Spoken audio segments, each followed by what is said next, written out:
আমি বিশ্বের রহস্যময় ঘটনা খুঁজছিলাম, তখন খুঁজে পেলাম যে 8ই মার্চ 2014 সালে কুয়ালালামপুর, মালয়েশিয়া থেকে MH370 নামে একটি ফ্লাইট উড্ডয়ন করে। এটি কুয়ালালামপুর থেকে চীনের বেইজিং পর্যন্ত একটি নিয়মিত যাত্রীবাহী ফ্লাইট ছিল। রাত প্রায় 12টা 30 মিনিটে এটি মালয়েশিয়া থেকে টেক অফ করে। ওড়ার 1 ঘন্টার মধ্যে ফ্লাইটটি ভিয়েতনামের হো চি মিন সিটির এয়ারবেসের সাথে যোগাযোগ করে এবং গুড নাইট জানায়। তখন পর্যন্ত সবকিছু স্বাভাবিক মনে হচ্ছিল, কিন্তু এই যোগাযোগের ঠিক 1 মিনিট 43 সেকেন্ড পরেই ফ্লাইট MH370 সমস্ত এয়ারবেসের রাডার থেকে অদৃশ্য হয়ে যায়।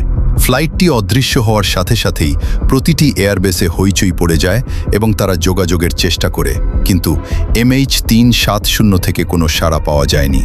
অবশেষে 4 ঘন্টা পর বেইজিংয়ে যখন ফ্লাইটটি ল্যান্ড করার নির্ধারিত সময় ছিল এবং সেটি ল্যান্ড করেনি, তখন শুরু হয় বিমান চলাচলের ইতিহাসের সবচেয়ে ব্যয়বহুল এবং বৃহত্তম অনুসন্ধান অভিযান, এয়ার সার্চ।